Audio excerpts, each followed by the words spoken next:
చిన్న కథను చూద్దాము. చదువు ఆనందించి. కోడిపిల్ల. ఒక ఊర్లో కోడిపిల్ల, ఒక కుక్క సోపతిగా ఉండేవి.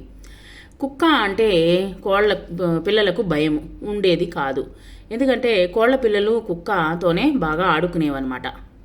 ఒకనాడు కోడిపిల్ల ఒకటి కోడి నుంచి తప్పించుకుందనమాట. అది భయంతో అటు ఇటు తిరుగుతూ ఉంది. దాన్ని ఒక పిల్లి చూసింది. చూసేసరికి ఆ యొక్క పిల్లి వచ్చేసి ఆ యొక్క చిన్న కోడిపిల్లను తినాలనుకుంది. ఒంటరిగా ఉన్నటువంటి కోడిపిల్లను పట్టుకోవాలని చెట్టు పైన చాటు వేసిందనమాట. ఆ పిల్లి దాంకున్నది. ఆ యొక్క కోడిపిల్ల దగ్గరికి రాగానే ఆ యొక్క చెట్టు మీద నుంచి, చాటు నుంచి పిల్లి ముందుకు దూకిందనమాట. కోడిపిల్ల వెనకాలని ఎవరున్నారంటే కుక్క కూడా ఉన్నది. కుక్కను చూడగానే పిల్లి పారిపోయిందనమాట. ఆ విధంగా కోడిపిల్లని కుక్క వీపు మీద ఎక్కించుకొని ఇంటికి తీసుకొని వచ్చిందనమాట. ఆ తర్వాత కోడి తన యొక్క పిల్లలతో చాలా సంతోషంగా ఉన్నదనమాట.